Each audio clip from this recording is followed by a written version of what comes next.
Concílio de Trento, que a doutrina do matrimônio, como a gente conhece hoje, começou a se organizar. O Concílio de Trento não é algo muito longe da gente, não. A igreja já teve vários concílios, vários. Mas olhando de trás para frente, o Concílio de Trento está pertinho da gente. Né? Porque olha, nós temos o Concílio Vaticano II, o Concílio Vaticano I e antes dele o Concílio de Trento. Ele é o antepenúltimo concílio, olhando de trás para frente. Então, foi no Concílio de Trento que, ao estudar a Bíblia, ao entender o contexto, a igreja proclamou que o matrimônio é um sacramento. Né? E outra, o Concílio de Trento começou a tornar inválido casamento clandestino ou sem testemunha, porque até então o casamento era, bom, se o Papa Alexandre III falou que o casamento tem que ser do consentimento do noivo e da noiva, daí para frente o casamento era dessa forma, mas não precisava de nada, bastava eles contarem para alguém, não, a gente casou mesmo, e estava casado. Só que isso gerou problema com o casamento clandestino, fugas, de repente os pais queriam que a filha casasse, ela fugia para casar. Essa questão de fuga para casamento, enquanto a gente vê em filme, começou tudo depois do Papa Alexandre III ter dito aquilo. De alguma forma até despertou muito problema em família, não foi? Porque se até então o normal era o pai mandou o filho casa, o Papa abre a brecha que o filho pode escolher, gerou uma guerra em algumas famílias, geraram fugas, geraram casamentos clandestinos, também geraram casamentos múltiplos, ou seja, eu casava aqui, já não estou bem no casamento, fujo, caso lá em Nova Serrana, pronto. Até o Concílio de Trento, que é o século XVI, não existia documento para casar. Não existia registro paroquial de casamento. Nada disso. Isso tudo vem no Concílio de Trento como uma resposta aos casamentos clandestinos, às fugas. Então agora eu tenho que registrar o casamento na paróquia e quando alguém for casar, eu tenho que mandar ver lá na paróquia de origem dele, tenho que mandar ver o batistério dele, se ele está solteiro ainda, se não está, porque o batistério relata isso. Ou então, teve uma época que a gente via nos filmes, né? Tinha que perguntar, alguém tem alguma coisa contra, que se fale na hora do casamento? Isso acabou, né? Ninguém fala isso mais, fala? Isso acabou. Isso foi substituído pelo quê? Pelo proclama, que é afixado na igreja, já viram? Para que a igreja tem que afixar aquele proclama? Porque se alguém tem alguma coisa contra, de repente sabe que o noivo ou a noiva já casou não sei onde, ou mantém uma família, ou tem outra mulher, ou tem traição vigente naquele momento. Então o proclama é para isso. Então isso tudo é consequência do Concílio de Trento. Né? Dentro do Concílio de Trento, o decreto de Tamérice, que veio trazendo essa questão do registro paroquial. Outra coisa que o Concílio de Trento falou, que a relação sexual não vincula matrimonialmente. Até o Concílio de Trento, a relação sexual vinculava matrimonialmente. E as famílias usavam isso para dar balão no decreto do Papa Alexandre III. Porque se o Papa Alexandre III falou que as famílias e os noivos podiam escolher com quem casar, mas ainda era vigente que a relação sexual vinculava matrimonialmente, tinha a mesma força de consentimento. Você podia casar pelo consentimento, ou se tivesse relação sexual já era casado. Então, já que os noivos tinham que dar o consentimento, tinha família que provocava a maneira lá dos filhos ficarem juntos em algum lugar, né? E eles terem a sua relação sexual, mas não, agora estão casados. De repente os pais conseguiam o que queriam, né? Que a filha de um casasse com o filho do outro, provocando isso. Então, até o Concílio de Trento, a relação sexual vinculava matrimonialmente. Então, é no Concílio de Trento que nós temos o consentimento como a força do vínculo matrimonial, ou seja, a relação sexual já não vincula matrimonialmente, não quer dizer que ela é livre, Quer dizer que ela não tem força de vínculo, ela não vincula matrimonialmente, tem que ter testemunha para o casamento, tem que ter alguém que represente a igreja, é o padre, o diácono, ou uma testemunha qualificada, e tem que ter o documento, tem que ter o registro paroquial. Então, toda essa configuração de matrimônio que nós temos nos dias de hoje, ela vem formalmente colocada no Concílio de Trento. Por que eu estou falando isso, meus amigos? A gente vê que essa questão do matrimônio é uma questão que vem sendo organizada na igreja há pouco tempo, não muito tempo. Olha, 1560, nós temos aqui quantos anos? 460 anos, quase 450 anos, né? Não, menos, né? Nós estamos fazendo as contas de 2100 e pouco. Nós temos aqui, isso mesmo, né? 450 e poucos anos, para dar 1900, 2020 mais ou menos, anos que nós temos uma questão organizada na igreja sobre o matrimônio. Então, isso tudo que eu estou falando, para quem gosta de estudar, no site do Pontifício Conselho para a Família, que hoje se chama Dicastério para a Família, Leigos e Vida, no site do Pontifício Conselho, nós temos todos os documentos relativos a matrimônio. Tem lá o Concílio de Trento, o Decreto de Tamer, tem tudo lá.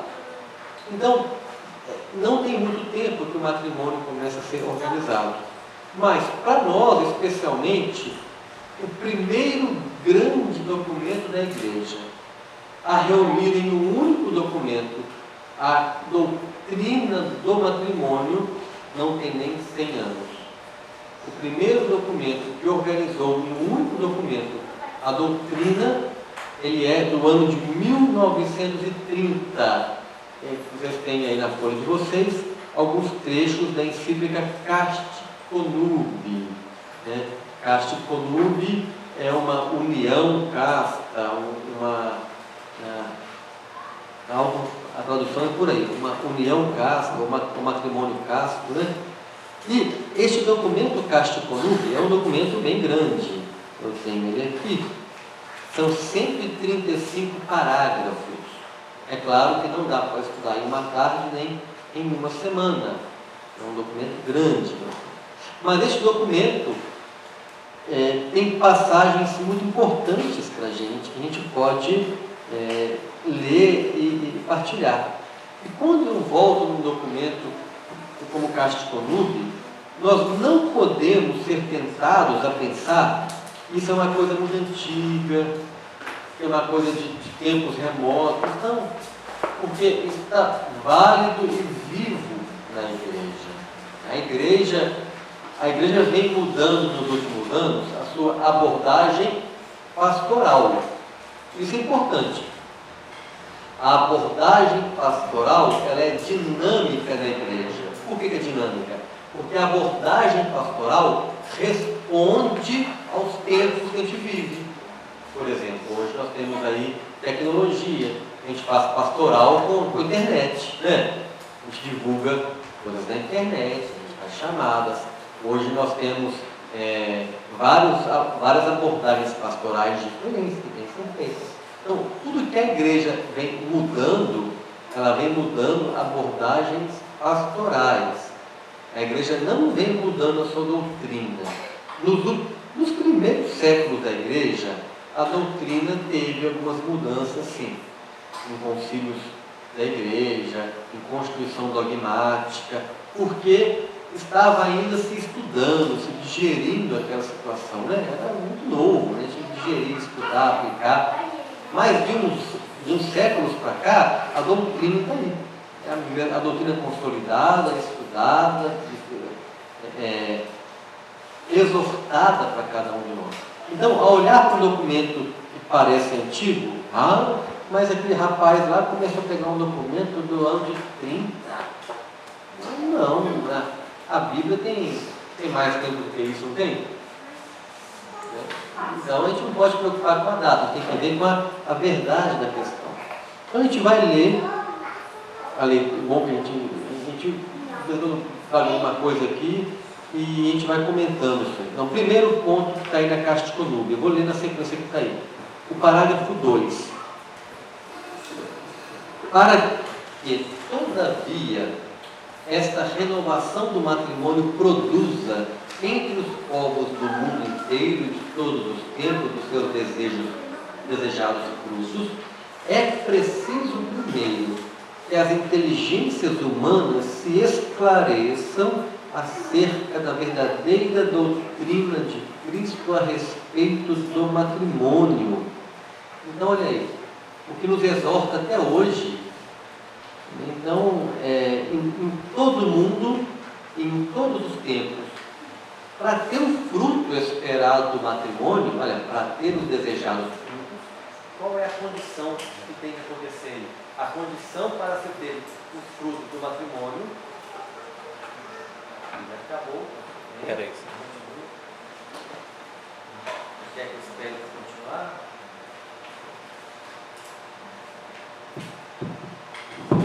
Voltou, deu. Ok. Então, para ter os esperados frutos do matrimônio, qual é a condição que ele nos coloca? Que as inteligências esclareçam acerca da verdadeira doutrina. Tá vendo? Por que hoje tem muita gente vivendo um matrimônio confuso? Porque não sabe o que é matrimônio. Está vivendo uma outra coisa, mas não está vivendo matrimônio. Não está entendendo bem o que é matrimônio. E ele continua. E convém ainda que os esposos cristãos, fortificada a fraqueza da sua vontade pela graça interior de Deus, façam concordar todo o seu modo de pensar e de proceder com essa puríssima lei de Cristo, pela qual assegurarão a si próprios e a sua família a verdadeira felicidade e paz. Gente, num parágrafo aqui já daria para falar a tarde inteira. Está nos dando uma promessa aqui. Olha lá. Primeiro, nós temos uma fraqueza interior. Ela é fortificada pela graça de Deus. Então, quando a gente concorda com o resto do modo de pensar e proceder, e de acordo com a lei de Cristo, então aqui já tem uma verdade para a gente. Olha. Pensar e proceder de acordo com a lei de Cristo, o que nos assegura? A gente e a nossa família. Nos assegura a verdadeira o quê? Felicidade e paz. É profundo ou não é pensar nisso? Então, daí a gente já começa a analisar algumas coisas. Veja só, se tem muita gente não está vivendo na felicidade, não está vivendo com paz interior do matrimônio, aqui pode dar um ponto para a gente. Será que essa pessoa está procurando pensar e proceder segundo a lei de Cristo? Olha quanto questionamento a gente pode fazer por um parágrafo de um documento da igreja.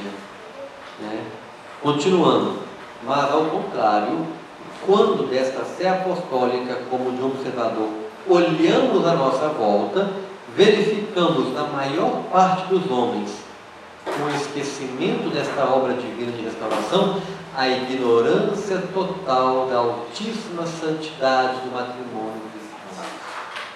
Olha o Papa falando daqui, da sé apostólica, daqui onde eu olho o mundo, o que eu estou percebendo?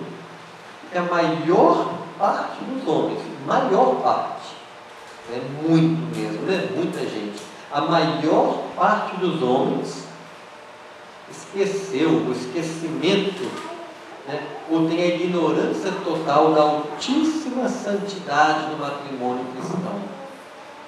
Se naquela época o Papa enxergava isso, o que ele diria hoje em dia? O que diria hoje em dia dessa altíssima santidade, dignidade do matrimônio, ao olhar para o mundo hoje em dia? E ele continua: vós o verificais tão bem como nós, veneráveis irmãos, e o deplorais conosco. Desconhecem essa santidade, ou a negam impudentemente, ou ainda apoiando-se nos princípios falsos de uma moralidade nova e absolutamente perversa, acalcam os pés. Olha o que está vivendo hoje em dia ainda, olha, uma moralidade nova e absolutamente perversa.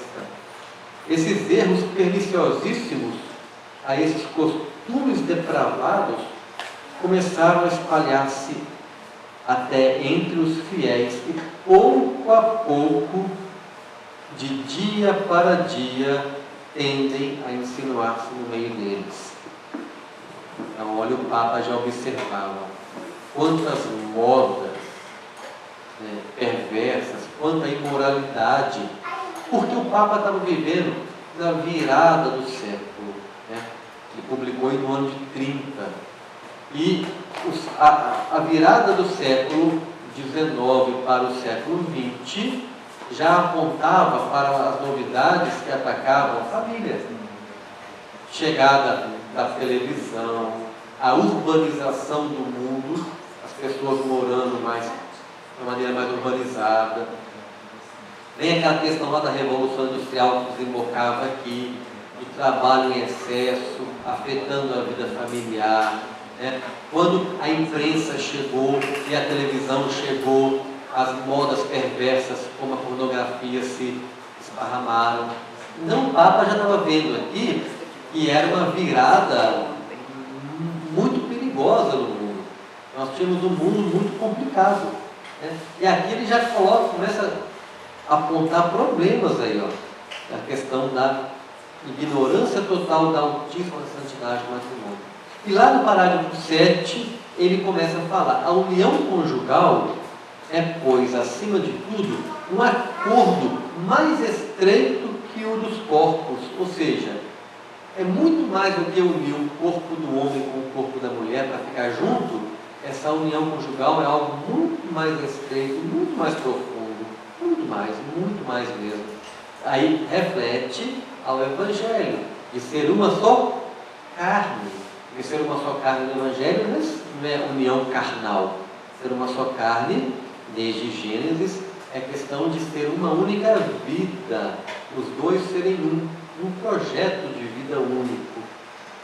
Então, é muito mais que o mais estreito dos corpos. Não é um atrativo sensível, nem uma inclinação dos corações que a determina, mas uma decisão deliberada e firme das vontades. Aqui começa a nos mostrar que o casamento é muito mais além do que a simples união romântica. A união romântica de ficar com quem eu amo, que o outro é agradável para mim, é bonitinho, me faz bem, mas tem que ir além disso. Aqui ele coloca, é uma decisão deliberada e firme da vontade. Eu decidi ficar com a minha esposa, eu decidi santificar a minha esposa e me santificar ao lado dela, cumprindo um papel. Se eu decidir isso, é isso que eu tenho que levar adiante. Mas hoje não se fala em uma decisão firme, né? Hoje é uma decisão qualquer uma, mais ou menos, aí, qualquer hora a gente faz o negócio, tá bom, né? Olha, o Papa já apontava isso.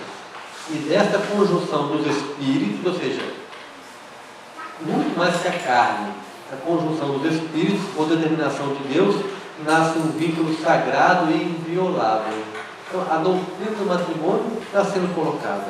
E lá na frente, no parágrafo 12 ou 11, o Papa começa a colocar os bens do matrimônio, ou seja, quais são os valores do matrimônio. Ao falar para a família, ao olhar para o matrimônio, a gente vai questionar: quais são os valores do matrimônio? O que eu tenho de valor nele? Aí o Papa Pio XI coloca: o primeiro bem do matrimônio são os filhos. A gente vai vendo a doutrina da igreja colocada aqui, número cru, número 12. Entre os benefícios do matrimônio, ocupa, portanto, o primeiro lugar a prole. E o que o mundo vem falando hoje em dia para a gente? Eles tentam inverter essa ordem, não tentam? Não, filho é importante, mas não é o mais importante. Filho é importante no matrimônio, mas o casal estar junto, o casal se realizar é mais importante. Não. A doutrina da igreja colocada pela palavra da igreja aqui. Entre os benefícios do matrimônio, portanto, o primeiro lugar, a prole. Em verdade, o próprio Criador do gênero humano, o qual, em sua bondade e serviço do ministério dos homens para a propagação da vida, nos deu este ensino, quando no paraíso terrestre, instituindo o matrimônio, disse aos nossos primeiros pais e neles a todos os futuros esposos: crescei, multiplicai-vos e enchei a terra. Esta mesma verdade a deduz brilhantemente Santo Agostinho nas palavras do apóstolo São Paulo a Timóteo, dizendo que a procriação dos filhos seja a razão do matrimônio. O apóstolo o testemunha nestes termos: eu quero que as jovens se casem. E, como se lhe dissesse, mas por quê? Logo acrescenta: para procriarem filhos, para serem mães de família. Vai dizer isso para as jovens de hoje em dia, a gente vai apanhar. Isso já não é politicamente correto falar isso, é? De forma alguma. Elas vão casar para ser felizes, vão casar para ficar juntinho de quem elas amam, vão casar para quê? Para tudo. Como? Para ter o prazer do sexo. Para ter a vida íntima sem teoricamente estar pecando, para ter o prazer. Elas casam para tudo. Pouquíssimas hoje têm coragem de dizer isso. Não, eu vou casar para me submeter à vontade de Deus e colaborar com Deus na geração da vida. E eu não estou inventando, está escrito. Será? Olha, algo mais que ele fala sobre os filhos. Concidadão dos santos familiares de Deus. Olha, os pais cristãos compreenderão, além disso, que não são destinados só a propagar na terra o gênero humano, e não só também a formar quaisquer adoradores do verdadeiro Deus, mas dar filhos à igreja, a procriar com cidadãos dos santos e familiares de Deus, a fim de que o povo dedicado ao culto do nosso Deus Salvador cresça cada vez mais de dia para dia. Olha que bonito! Não é só questão de colocar filhos do mundo na terra, mas é também criar adoradores para Deus e dar filhos para a igreja. Olha que bonito a questão da doutrina. Os filhos, né? Os filhos são concidadãos dos santos. Veja, vão povoar o céu. Nós temos filhos para povoar o céu também, para adorar Deus mais e mais, porque Deus merece a nossa adoração. Ele não precisa, ele merece, né? É diferente. Deus merece a nossa adoração. E os filhos estão lá para adorar a Deus a cada momento. Então, olha como é profundo entender que o primeiro bem do matrimônio é porque os pais colaboram com o próprio Deus. Deus quis usar deste ministério dos homens para gerar a vida e gerar concidadãos dos santos, pessoas que vão morar no céu com ele. E continua no parágrafo 16: o bem dos filhos não termina certamente no benefício da procriação. É preciso que ele junte outro, que consiste na devida educação da prole. A prole seja recebida com amor e seja educada religiosamente. Hoje, os pais têm muita preocupação em sustentar a prole, dar comida, dar uma boa roupa, desde novinho já preocupa na melhor escola, no melhor curso de inglês, no balé, no piano, em tudo. Mas não estão realmente preocupados em educar religiosamente. Acham que basta mandar para a catequese e estão de mãos lavadas e prontos. Não é? Não é por aí. Porque a prole tem que ser recebida com amor e ser educada religiosamente, né? Bom, não dá para parar muito, daqui a pouco a gente vai ver no outro documento isso. Mas seguindo um pouco isso aí também, se os primeiros bens do matrimônio são os filhos, o segundo bem, aí sim, é a fidelidade conjugal. O relacionamento entre pai e mãe, marido e mulher. Segundo, não primeiro, está colocado no documento. E aqui, outra coisa politicamente incorreta. Espero que vocês não me arranquem a cabeça, mas está aí no documento. Sujeitem-se as mulheres aos seus maridos como ao Senhor, porque o homem é a cabeça da mulher, como Cristo é a cabeça da igreja. Eu não verifiquei se já arrancaram essa página da Bíblia, ela continua lá, continua. Então tá bom, a gente pode falar dela. Aí o Papa vem, mas o Papa vai deixar claro, calma, né? Não fiquem nervosos, o Papa explica. Tal sujeição não nega nem tira a mulher a liberdade a que tem pleno direito. Ufa, né? Ok. Quer pela nobreza da personalidade humana, quer pela missão nobilíssima de esposa, mãe e companheira. Tá vendo? Muito bem. Nem a obriga a condescender, quer dizer, a aceitar com todos os caprichos do homem, quando não conformes à própria razão com a dignidade da esposa.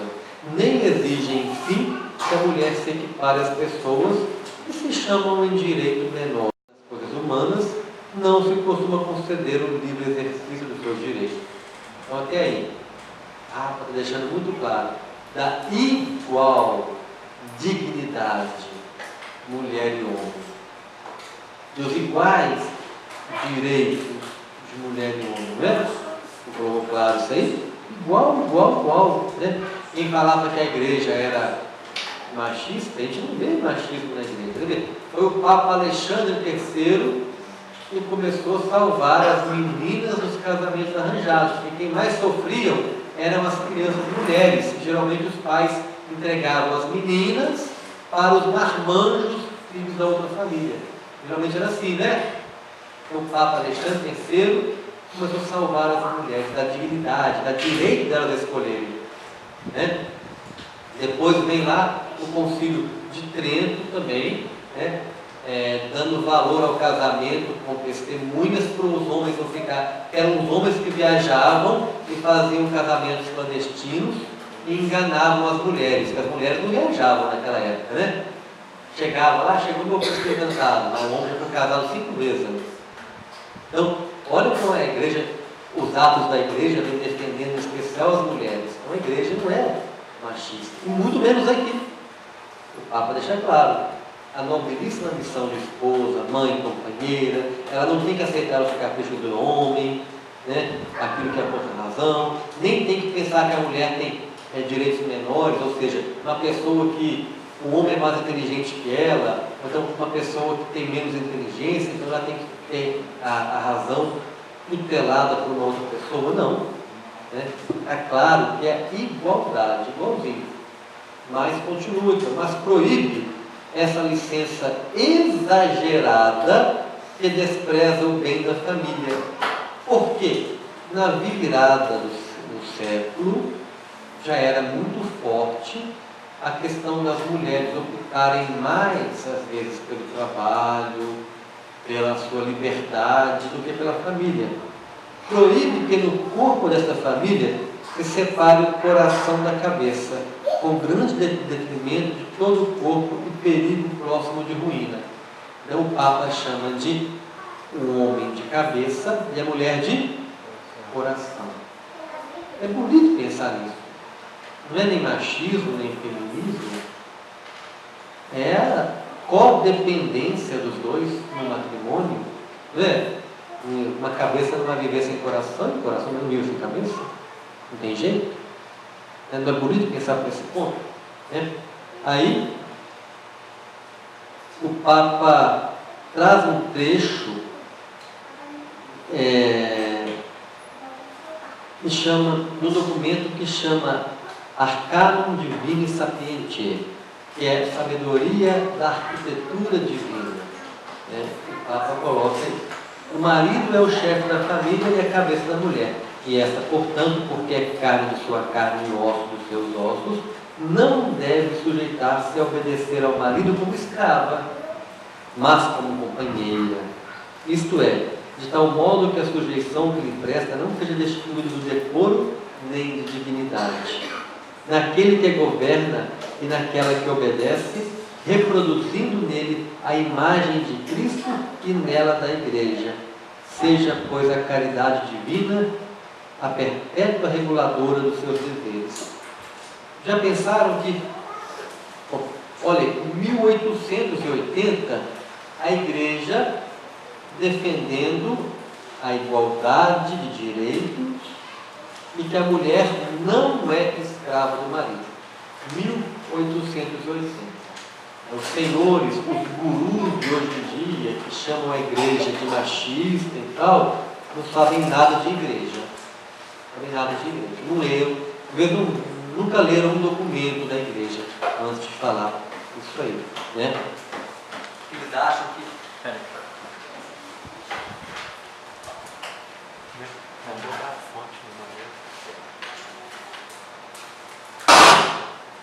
Alô? Pronto? Então, alguns acham hoje em dia que dar direito às mulheres significa somente deixar as mulheres fazerem tudo que os homens fazem. Mas isso não é dar valor à mulher. Dar valor à mulher é reconhecê-la como ela foi feita no plano de Deus. Né? Então, a igreja coloca nem escrava, né? Mas uma companheira do homem. E aí a gente vem percebendo. Então, o primeiro bem do matrimônio, os filhos. Segundo bem do matrimônio, a fidelidade, o convívio conjugal. Esse contrato conjugal entre homem e mulher. Onde os dois têm igual dignidade. Mas só que um é o coração, o outro é a cabeça. Então vamos pensar nisso. O terceiro bem, o sacramento. O próprio sacramento que os dois recebem é um bem. Né? Então, olha que bonito o parágrafo 40, falando deste bem do sacramento.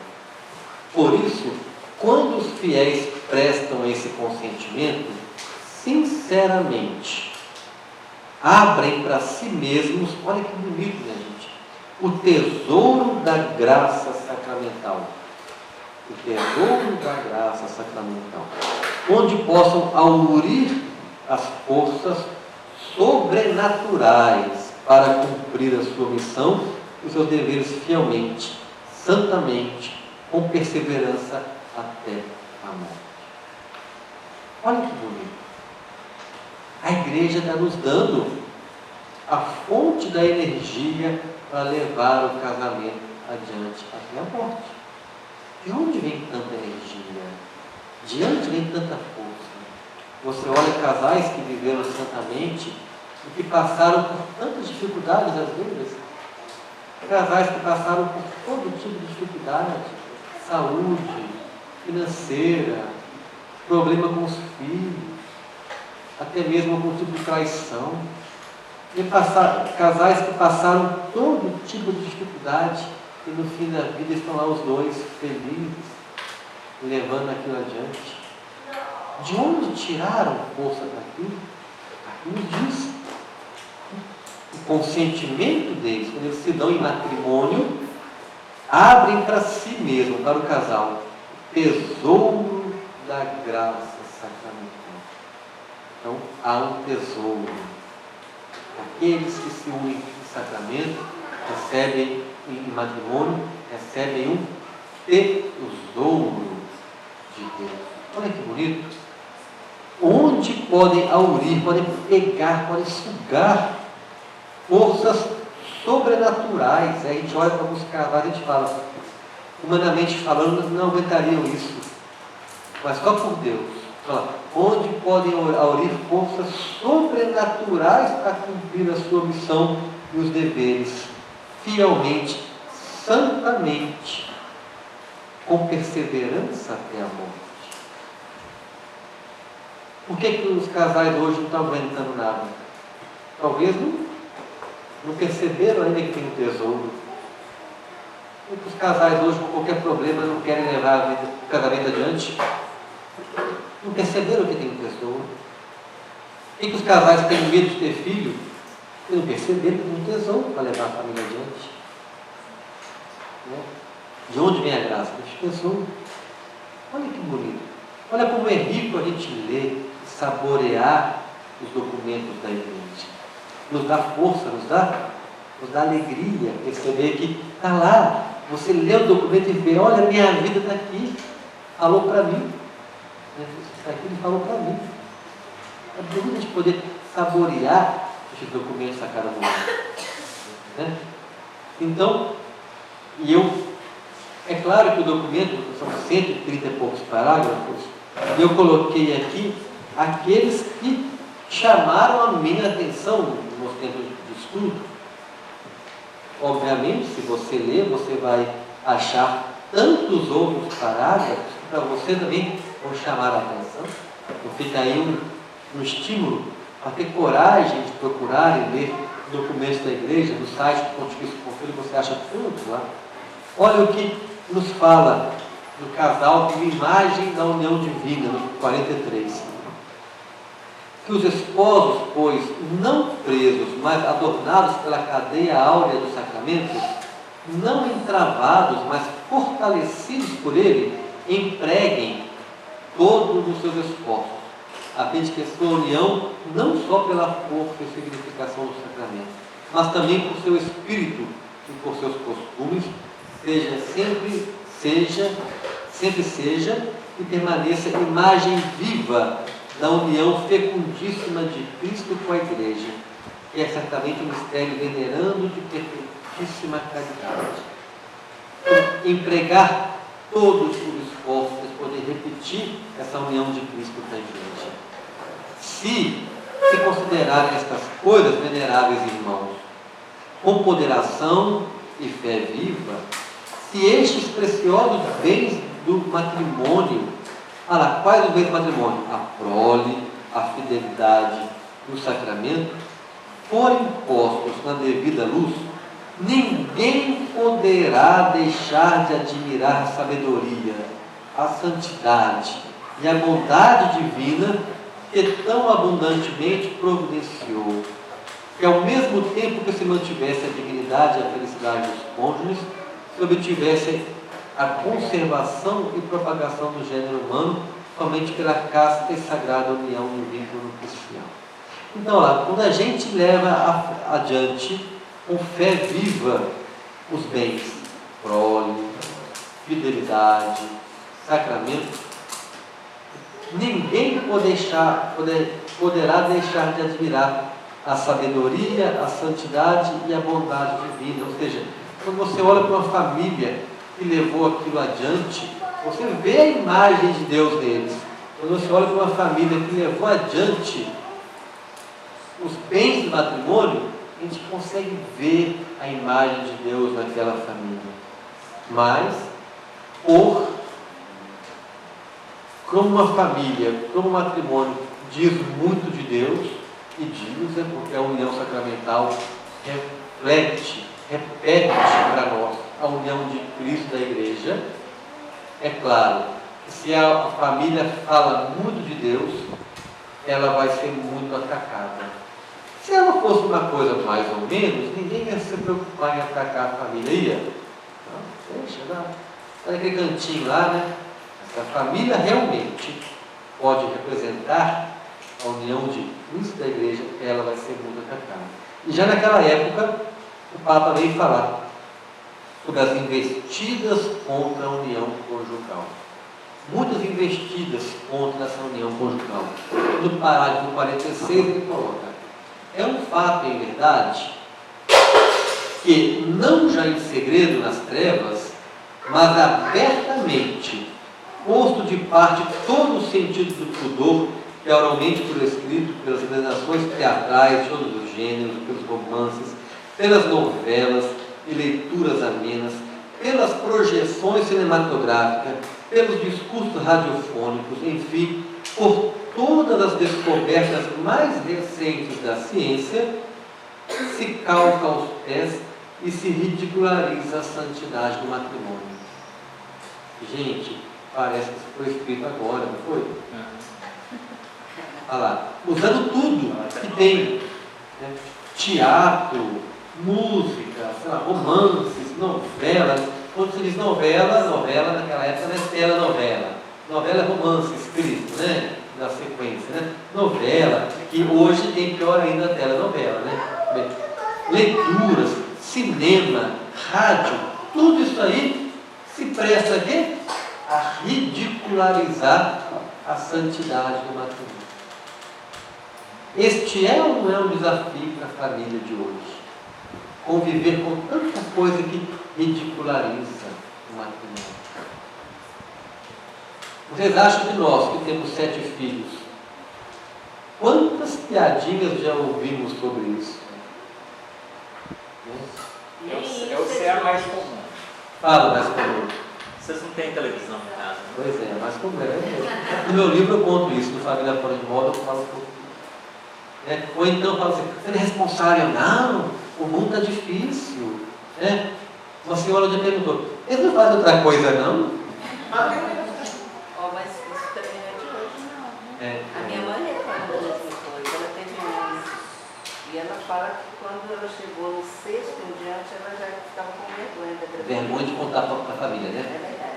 Então, por quê? Porque há uma campanha que ridiculariza os bens do matrimônio. Não é? Claro que é. E quais são os bens do matrimônio?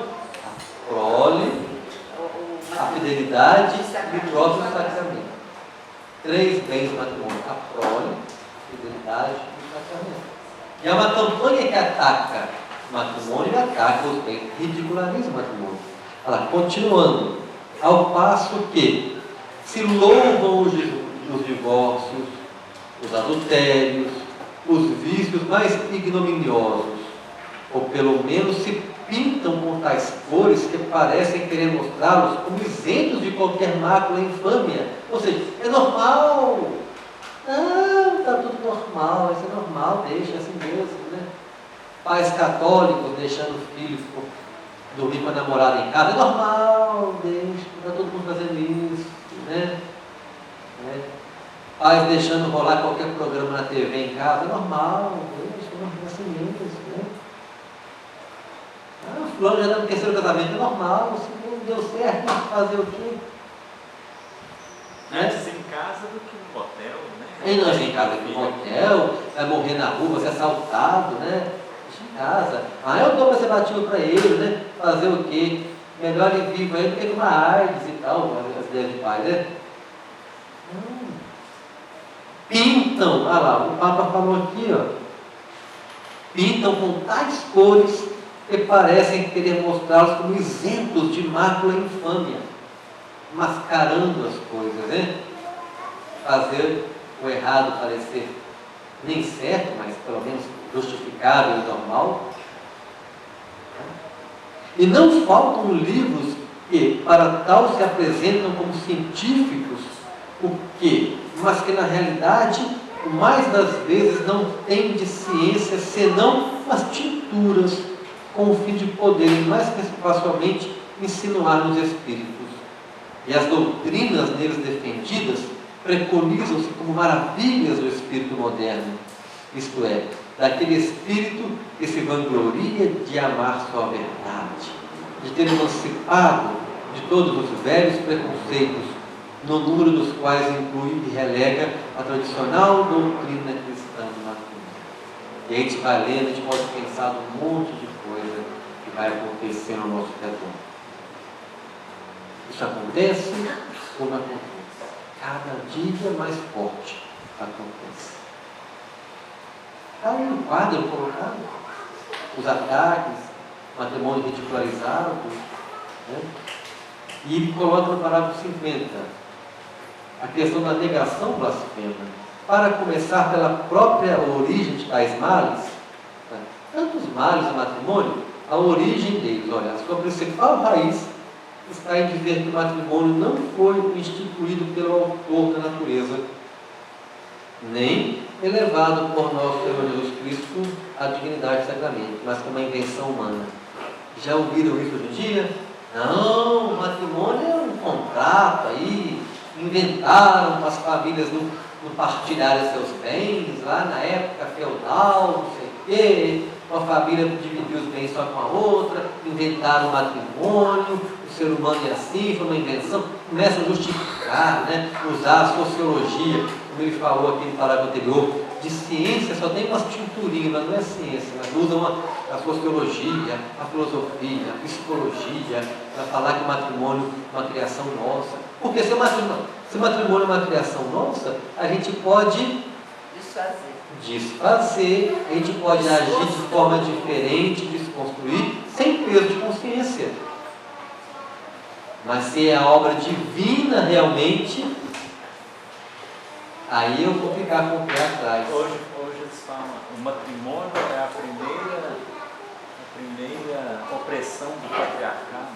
Sim, o matrimônio como patriarcado, porque não aquela questão que os pais queriam que seus filhos casassem com não sei quem, dominando para aquela questão ficar reduzida, os bens reduzidos, tudo rodando aquilo, o nome da família não se misturar com outra família. Eles acham que isso não é. Tudo bem que pode ter tido algum viés errado durante a história. Algumas famílias podem ter entendido o matrimônio de forma errada. Inclusive falando que é o marido fica tomando posse da esposa. No sentido de, acho que até Karl Marx disse isso. Exatamente. Karl Marx com Engels. Inclusive, hoje, a questão do casamento hoje em dia, em que o noivo recebe a noiva do pai na igreja, não reflete a doutrina católica. Pasmem. Sabiam disso? Pela doutrina, como é um consentimento do casal, o correto seria os dois entrarem juntos, noivo e noiva. Os dois vão ao altar dar o seu consentimento, porque isso reflete essa questão da Idade Média, que o pai dava a filha em casamento. O pai não dá a filha em casamento, a filha faz a opção por se casar. Isso o Papa Alexandre III, e depois o Concílio de Trento, já deixou claro, né? Uma coisa bonita, é romântico, mantém, não é errado, não é pecado, não é nada demais, né? Mas não é a verdade, entenderam? Não tem problema. Podiam entrar os pais antes e tal, hoje o povo gosta de fazer aquela desfile como a gente está inventando, depois for para desfilar lá, entra e tal, aí no final entra o casal. Né? O casal, a gente vai pegar a luz da doutrina e ver, faz mais sentido. Né? Olha só. Então, continuando. E as abominações? Ataque contra a família, 52. Apoiados neste princípio, chegam alguns a inventar formas de união. Olha, gente, parece que esse Papa escreveu isso agora. Olha. Inventar formas de união, adaptadas, segundo creio, às atuais condições dos homens e dos tempos, e que se apresentam como novas formas de matrimônio. Ai, ai, ai, aqui dá tanto tamanho, né? Hoje querem fazer todo tipo de união. E querem que vire matrimônio. Tem gente processando o padre para casar na igreja. Homem com homem, mulher com mulher, dois homens e uma mulher, mulher com homem e o cachorro. Pessoas se rejeitam a igreja. Existe tudo isso. Vai na internet, vocês vão ver. Cada aberração que tem. A gente vê por aí fora, né? E na época, o que era? O Papa era meio profético, mas na época aqui, ele falava dessa questão dos matrimônios, da experiência. Né? Nessa época já corria a questão do homossexualismo, talvez eu não quis colocar aqui, mas já existia esse problema na Europa. Né? Isso é bem antigo, vem de Sodoma e Gomorra. Né? Então, aqui, olha só. Né? Insídias contra a fecundidade, outra investida contra a união conjugal. Mas para tratarmos agora, veneráveis irmãos, de cada um dos pontos que se opõem aos diversos bens do matrimônio, falemos primeiro da prole, que muitos ousam chamar de molesto encargo, um peso, né? Molesto encargo do casamento, e afirmam dever ser evitada cuidadosamente pelos cônjuges, não pela honesta continência, permitindo até no matrimônio pelo consentimento de ambos os cônjuges, mas viciando o ato natural. Aqui ele está apontando diretamente para a chegada dos anticoncepcionais. O preservativo de látex, por exemplo, se desenvolveu muito no século XVIII. O preservativo, anticoncepção, ela data de antes de Cristo. Usavam várias técnicas, usavam couro animal, borracha, usavam. No meu livro Família Fora de Moda eu conto um pouco disso, da evolução da anticoncepção. O onanismo? O onanismo é outro problema, é o corpo interrompido, né? Também um problema de anticoncepção, falsamente chamada de natural, né? Mas não é. Então, mas nessa época, na virada do século, o preservativo de látex ganhou mercado. Já vendia a camisinha, o preservativo, e já tinha também protótipos do DIU, e já tinha também um tampão de borracha para o colo do útero feminino, e tinha outras questões também, e já tinham pesquisas da pílula. A pílula chegou no mercado na década de 60, né? Mas ela não estava ainda no mercado na década de 30, mas já se falava de estudos de química para se entender a concepção. Isso que se chama, na moral, viciar o ato natural. O ato natural ser viciado, ser desviado da função dele. Então aqui, o Papa falando, e tem gente falando que filho é peso, filho é problema, filho é dificuldade. Hoje em dia, mesma coisa, que a faculdade está cara, que o mundo está violento, aí começa aquela lista interminável de motivos para não ter filho, né? Então o Papa já falava disso. Então, que eles evitavam, né, não pela honesta continência, ou seja, a gente já vê isso depois, pela questão de fazer a continência, naquela época já se conhecia a tabelinha, que é o método G no final, né, e não pela continência, mas pelo vício do ato natural, introdução dos anticoncepcionais na vida do casal.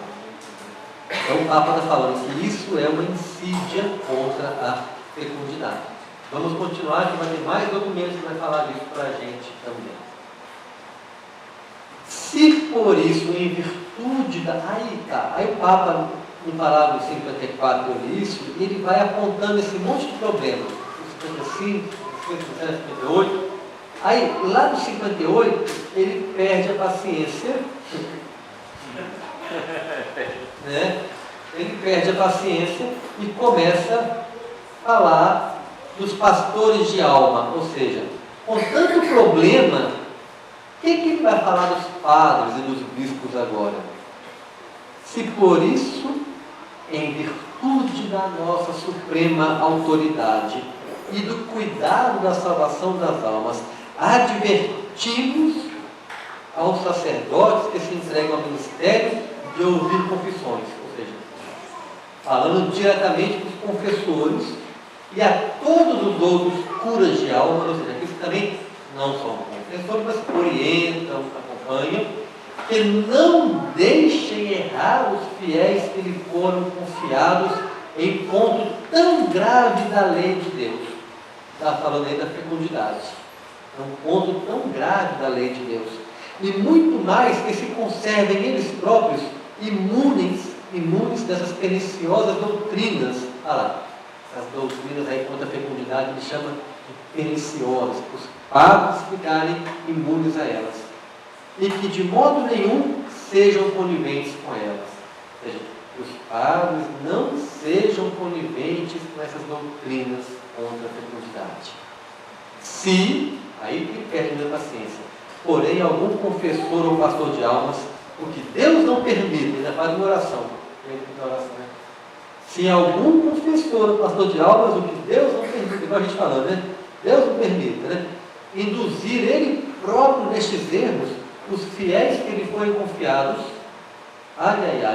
ou ao menos quer aprovando, quer se calando culposamente, aqueles padres que preferem calar do que apontar a verdade, com medo de perder o fiel, neles os confirmar, saibam que têm que dar contas severas a Deus, Supremo Juiz, de ter traído a sua missão, e considerem que eles são dirigidas aquelas palavras de Cristo. 2 pontos. São cegos e guias de cegos. E se o cego serve de guia ao cego, ambos cairão no abismo. Perdeu a paciência ou não perdeu? Gente, isso é totalmente politicamente incorreto, né? Está aí, documento válido da igreja.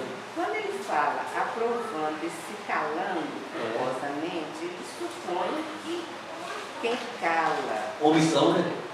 Quem se omite, crê nessas coisas. Exatamente. Mas será que a gente pode afirmar que os padres estão crendo nessas coisas? Não. Aí está o problema da formação atual.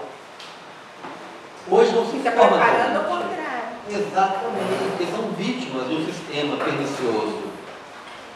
Eles não receberam a informação.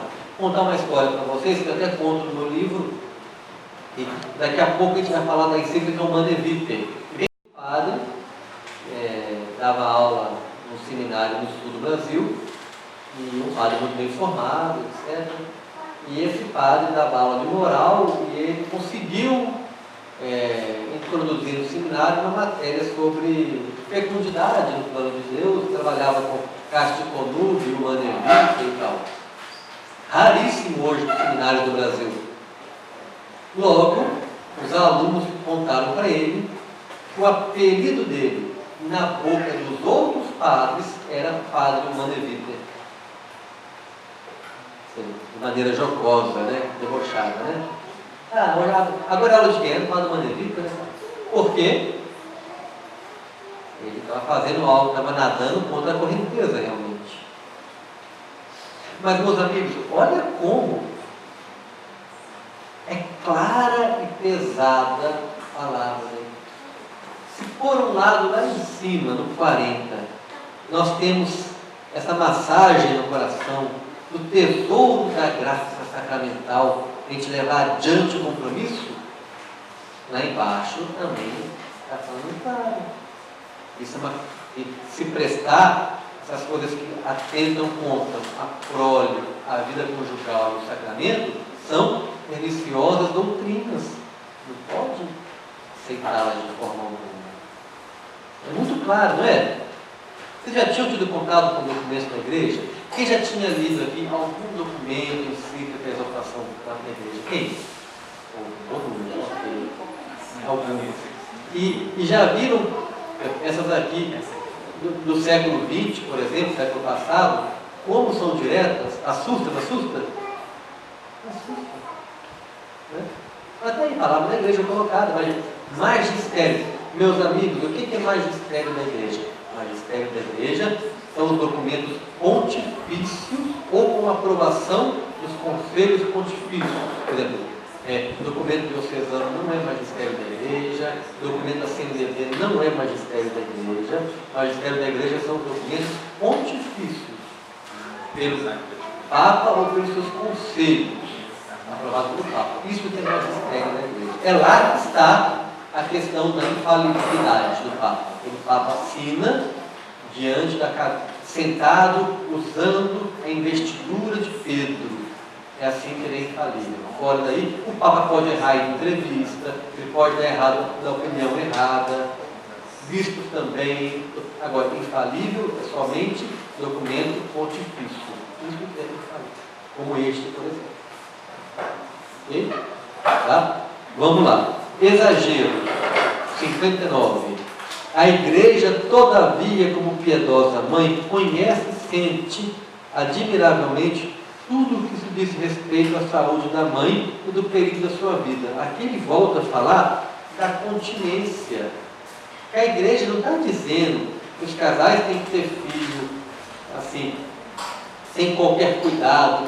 Pode ter um motivo para não ter, pode ser saúde da mãe, alguma coisa. Ele está falando que a igreja não fecha os olhos para isso. A igreja não é fria nesse ponto. E aí vem na ordem da natureza. Cuidado, quando enxergamos natureza em documento da igreja, hoje em dia se confunde muito. Natureza não quer dizer ecologia, meio ambiente, não quer dizer isso. Natureza é o plano natural, o que eu fui feito para, o plano da criação. Então, na ordem da natureza, nem se pode dizer que procedem contra a ordem da natureza aqueles cônjuges que usam o seu direito do modo devido e natural, embora por causas naturais, quer do tempo, quer de certos defeitos, não possa nascer uma nova vida. E também está falando que a prole não é uma obrigação. Tem gente que não consegue ver os filhos. Não tem que se preocupar com isso. É uma questão da nossa criação, da ordem. Então, não é uma obrigação. Eu tenho que ter, se não tiver filho, eu estou pecando. Não é por aí também. Não é isso. Ok? Vou virar aqui. E vem lá depois, eu vou pular alguns parágrafos. Vem o 61. Tem aquelas questões do pretexto econômico. Mas eu vou ler, eu ia pular, mas vou ler que é importante.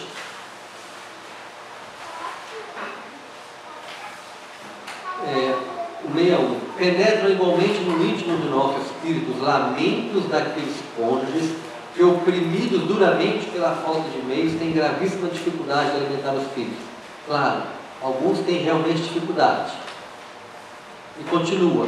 Mas devemos nos acautelar cuidadosamente que as deploráveis condições das coisas naturais deem ocasião a um erro muito mais funesto.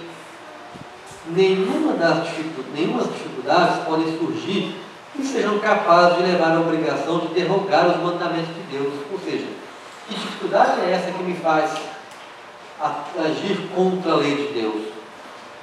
E aí ele coloca um trecho do Concílio de Trento. Deus não ordena coisas impossíveis. Olha que bonito, meus amigos. Deus não ordena coisas impossíveis. Mas quando ordena, adverte que faças o que possas, e que peças o que não possas, e ajuda a poder. Gente, isso ainda vai ficar meditando a taxa inteira. Olha, Deus não ordena coisas impossíveis. Mas quando ordena, ele adverte que faças o que possas. Faz o que você pode. Bom, depois, peças o que não possa. Pede para Deus aquilo que não nosso alcance. E Ele vai ajudar a poder. Ele vai atender.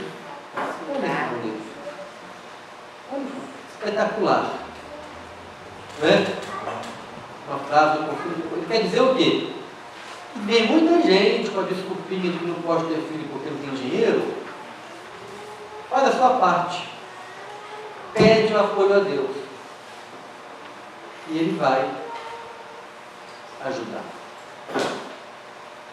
As pessoas antigamente cuidavam de muito mais filhos com muito menos que a gente hoje em dia. Muito menos. Mal tinha um sapatinho para botar no pé. Dentista ia com 15 anos de idade para arrancar dente. Né?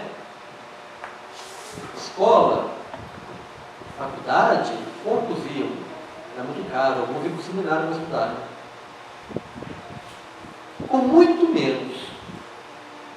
Aí você pergunta aos casais hoje em dia, eles vão dizer, eu só tenho 2 porque eu só posso ter 2, né? É verdade. Nós, por nós mesmos, não podemos ter nenhum. Mas se eu ponho para Deus me ajudar, aí eu posso ter. Sim. Uma pergunta que eu sempre fico em dúvida quando alguém me pergunta também essa questão do pretexto econômico e outros pretextos também. está aberta a possibilidade. O que pode balizar isso aí?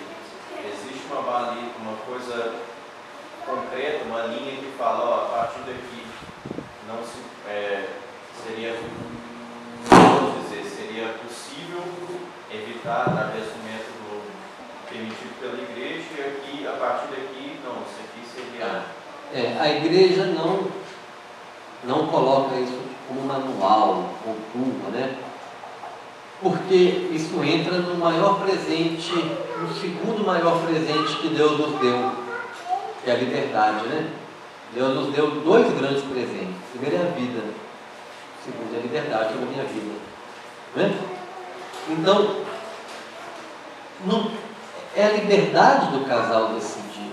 A gente vai ver logo adiante na Humane Vitae, ela aborda questões psicológicas, de saúde, financeiras e sociais. Ela aborda 4 pontos. Né? Mas, o tempo todo nos documentos nos pede para ser uma decisão generosa. Né? E gostei muito da definição que eu li uma vez, eu acho que é no livro da Kimberly Henry, Amor que dá a Vida. Ela falava que os amigos deles sempre se dispunham a ter, no mínimo, um filho a mais do que aquilo que sabiam que podiam ter. Porque eu deixava Deus agir na minha vida. Porque se eu tenho aquilo que eu sei que eu posso ter, quem está agindo sou eu. Não é? Não é assim? Eu sei, eu tenho dinheiro guardado para pagar a faculdade de 2 filhos. Vou ter 2. Sou eu que estou agindo. Não é Deus que está agindo, né? Cadê a fé?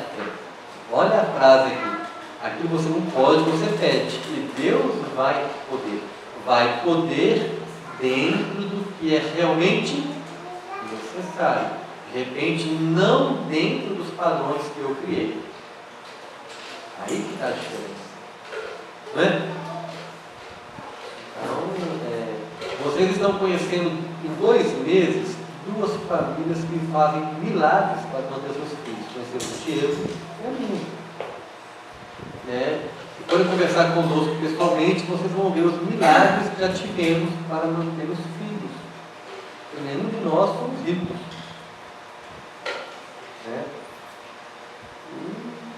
Não deixarei de ter nenhum deles, claro.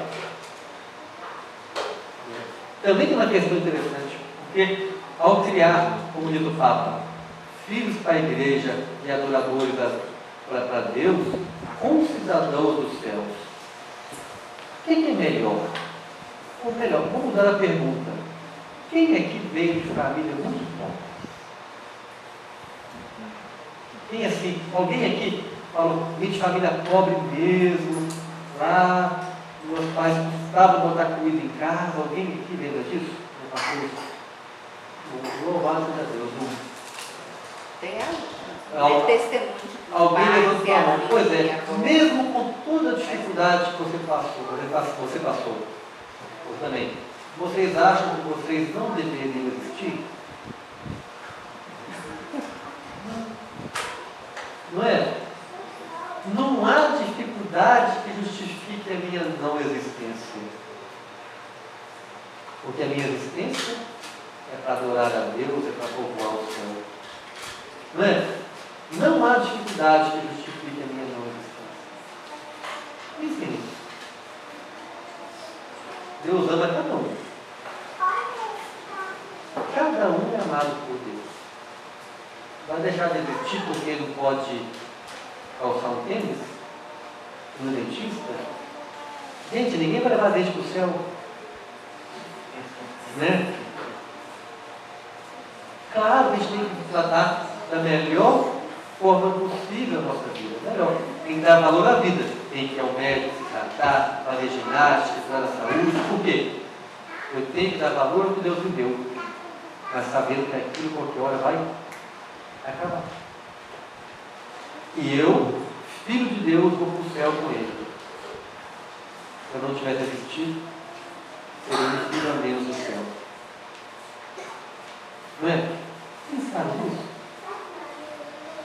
E hoje, mais impactantes problemas do casamento é isso. Hoje os pais têm medo de ter filhos. Vamos continuar que a gente vai falar mais disso ainda. No 63, as chamadas indicações terapêuticas. Todos estes exigem, no que se refere às leis penais do Estado, pelas quais é proibida a morte da prole gerada, ou seja, aborto, mas ainda não nascida, as leis públicas reconheçam e declarem livre de qualquer castigo e indicação que preconizam, e que uns entendem ser uma e outros entendem ser outra. E até não falta quem peça que as autoridades públicas prestem seu auxílio nessas operações assassinas, e que, todos sabem quão frequentissimamente acontece em certos lugares. Está falando do apoio do governo ao aborto. Olha. Do judiciário. Hã? Judiciário. Exatamente, do judiciário, das instâncias, né? Que diretamente apoio de toda a população. Exato, Porque é o respeito. E aí ele vai terminando uma parte muito bonita. Olha, cooperação com a graça. Cuidem, pois, meus povos, de não desprezar a graça própria do sacramento que está neles, e entregando-se diligente, embora laboriosa observância dos próprios deveres, experimentarão de dia para dia em si, com maior eficácia, a virtude da graça. Olha, experimentarão dia a dia a graça de Deus. Se alguma vez se sentirem mais gravemente oprimidos pelos trabalhos de sua condição de vida, se em algum momento sentirem o peso do trabalho, o peso da sua condição, não desanimem, mas tenham como dirigidas aos esposos as palavras que, acerca do sacramento da ordem, o apóstolo São Paulo escrevia ao diletíssimo discípulo Timóteo, para o reanimar das fadigas e das lides que quase o esmagavam. Recomendo que te reavives em ti a graça de Deus, que está em ti mediante a imposição das minhas mãos, visto que Deus não nos deu o espírito da timidez, mas da fortaleza, do amor e da sobriedade. Então, bonito o Papa falando dessa questão. Então, o primeiro documento que a gente, essa questão de reanimar, de confiar na graça de Deus, o primeiro documento que a gente viu foi a Casti Connubii, que é, até hoje, o documento mais completo sobre a doutrina do matrimônio. Vira e mexe, quando algum padre fala, algum Papa fala, eles citam Casti Connubii. Até hoje é citada, é usada, porque ela é vigente. É bonita, é pesada, né? Então aí nós já temos alguns desafios da família. Nós já temos alguns desafios, como essa questão dos ataques à família. Então, olha, do ataque, ridicularizar a família, ridicularizar a prole. Tá? E aí, nesses mais de 30 anos, a Casti Connubii é do ano de 30. Durante estes anos, tivemos aí algumas outras. Pode estar acabando.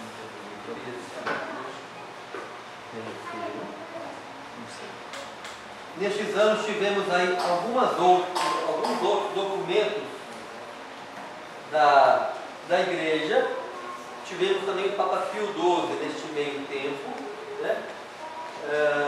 Mas eu queria chegar um pouquinho aqui no Concílio Vaticano II, que é uma coisa famosa entre a gente, né? O Concílio Vaticano II veio despertar a atuação do leigo na igreja. Aqui hoje estamos no trabalho de leigos promovendo a doutrina, leigos promovendo o estudo.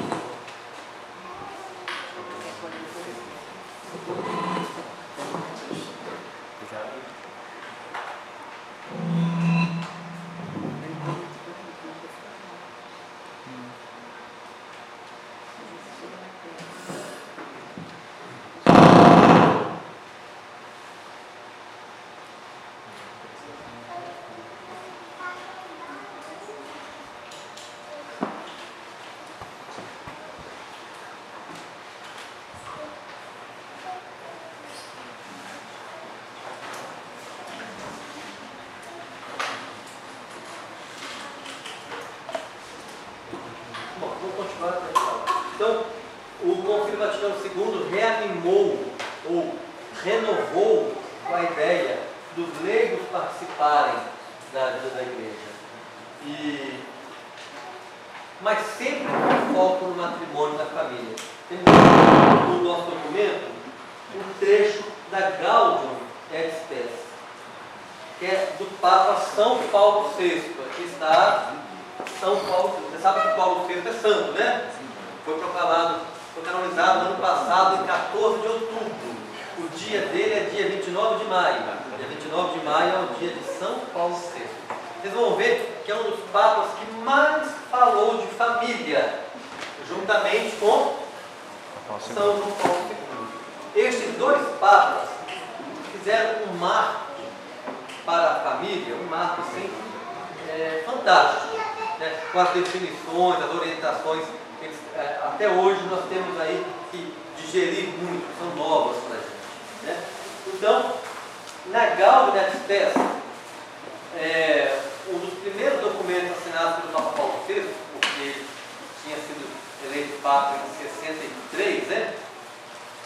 Ele fala, olha, a santidade do matrimônio da família, do título.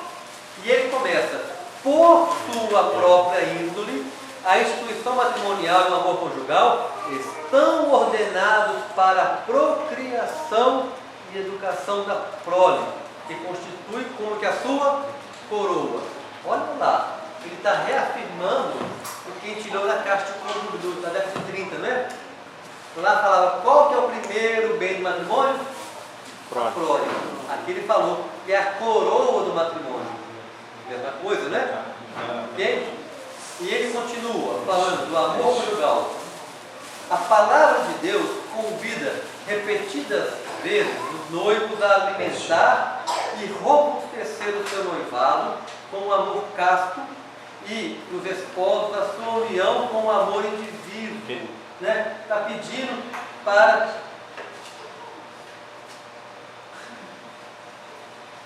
Chegando a Rede Globo. Deus me livre, né?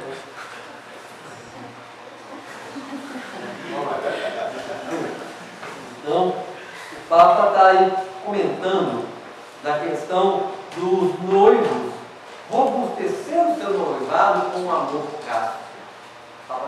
Naquela época, nós já tínhamos aí vários problemas. Essa época do ano, esse documento foi escrito, foi uma época de muitas mudanças no panorama mundial. A década de 60, particularmente, foi um problema para a gente. A década de 60 foi onde começaram a detonar a bomba, acender o pavio da bomba. Eles estavam fazendo a bomba. Né? E o Papa Pio XI já denunciou na Caixa de Cônjuge, um monte de coisa. Estavam montando a bomba. Na década de 60, a bomba foi armada. A década de 60 é a década do movimento de Woodstock, da liberdade, da dita liberdade sexual. Tivemos aí um avanço na regulação, na química dos alimentos, na urbanização, um avanço das ideias de contracepção e aborto, né? Feminismo, né? Aí os casais, com todo aquele contexto de urbanização, com dificuldades, pensando em espaçar a gravidez ou evitar um pouco a gravidez, e a tabelinha que eles até então usavam já não era tão eficiente, porque o mundo era outro, era estressante, muita química, né? Um dito, né, falso, uma falsa explosão demográfica, baseada no pequeno crescimento demográfico localizado no mundo, que não era preocupante. E aí nós tivemos várias questões, tivemos aí o Concílio Vaticano II, e o Papa pede novamente, né, no parágrafo 50, olha, o matrimônio e o amor conjugal, de novo, ordenam-se por sua própria natureza a geração e educação da prole. Olha, natureza do matrimônio, a primeira é a geração e educação da prole. Tudo isso que estão dizendo por hoje em dia e tal, o matrimônio é bonitinho, é aquilo, é só para o casalzinho curtir a vida junto, é mais que isso, né? obrigação da prole. A gente viu lá na Caixa Comum, né? E aí vem essa questão do dever dos pais de educar, né? Que eu vou pular, depois eu vou falar disso um pouquinho, e vou pular também aí embaixo o decreto do Papa Paulo VI, que fala da atuação apostólica, que fala dos leigos atuar no dia a dia, fala dos leigos atuar na família.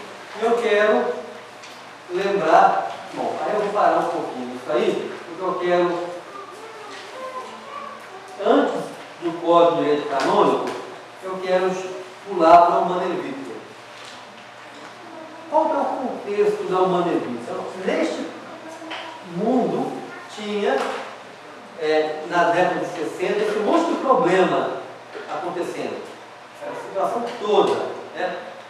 E no ano de 50, no ano de 52, mais particularmente, não sei se eu tenho isso aqui, não tem. No ano de 50, um grupo capitaneado por magnatas americanos, capitaneado por Rockefeller, da família Rockefeller, que era o Rockefeller III, se não me engano.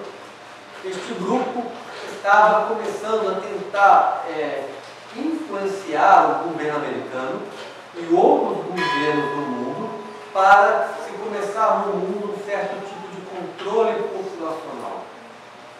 Por quê?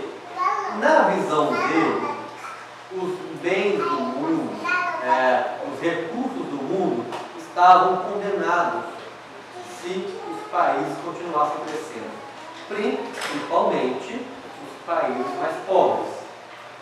Tem lá Índia, China, Brasil, e alguns da África. Eles morriam de medo que esses bens, que esses países dominassem o mundo e acabassem com os bens.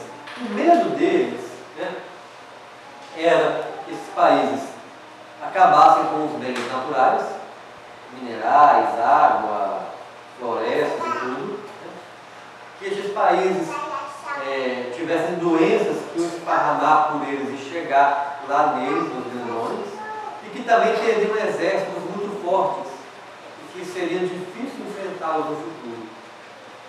Isso que eu estou falando está documentado, né? Com a internet você vai ver, no meu livro Família Polimora eu comento um pouco isso, e o link está documentado em registros de sites americanos. Eram os 3 medos que eles tinham sobre o supercrescimento dos países pobres. Solução? Tentar conter o crescimento dos países pobres. E como que eles tentaram conter o crescimento dos países pobres? Patrocinando as pesquisas com anticoncepcionais. Teve uma feminista americana, Margaret Sanger, que já era famosa na época, né? Eles apoiaram a feminista com os laboratórios, injetaram dinheiro para desenvolver rapidamente os anticoncepcionais. Aprimoraram o DIU, enviaram o DIU para milhões de pessoas no mundo todo gratuitamente. Até o Brasil recebeu. Né? Financiavam iniciativas para que as famílias tivessem menos filhos. Não só a campanha de dar DIU e pílula não bastava. Perceberam que eles tinham que mexer na mente dos casais. E que os casais tinham que desejar uma família mais confortável, com mais glamour, e para isso tinham que ter menos filhos. E começaram uma campanha mundial para estimular que os casais tivessem menos filhos. O pano de fundo era o medo da explosão demográfica, era o crescimento demográfico. Era o pano de fundo que eles tinham, mas a preocupação era outra. Não é por acaso que nesta época surgem grandes produções sobre famílias no mundo. Novelas, livros, bonecas, brinquedos, que tentavam convencer as pessoas a ter famílias menores e assim serem mais felizes. Né?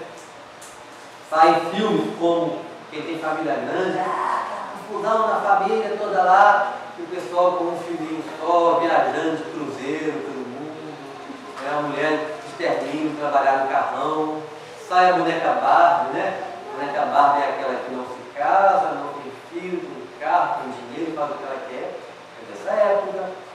Eles promoveram a boneca no mundo inteiro. Assim, olha, que fábrica de brinquedo tem dinheiro para mandar essa boneca para o mundo inteiro, de uma para outra. Tem alguém por trás disso, não tem? Né? E assim foram filmes, produções, livros, revistas, e também tentaram influenciar a igreja. Em 64, Rockefeller conseguiu conversar com o Papa Paulo VI e pediu para discursar no Congresso Eucarístico da Índia. Conseguiu. Discursou sobre o problema da demografia, a preocupação, etc. E tudo. Conseguiu, entrou no esquema lá da igreja e conseguiu discursar. Mas não colou. Porque em 67, o Papa Paulo VI publicou um documento que chama Populorum Progresso. Realmente, o nome tem a ver, né, com o progresso ou o crescimento da população, mas ele não dá tônica naquele documento com medo de faltar alimento. Ele dá a tônica na falta de partilha do cristão. Isso é bonito. Então, o medo do futuro não é faltar alimento, é a gente não partilhar. Esse que é o medo do futuro. Igual está tendo agora. Tem gente muito rica e tem gente muito pobre. Esse que é o problema do futuro, né?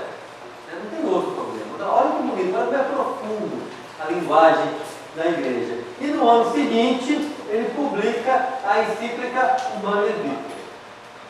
A história da Humanae Vitae não dá para contar agora, que é um caso à parte. É muito bonita a história da Humanae Vitae. A batalha, o martírio branco que este Papa passou.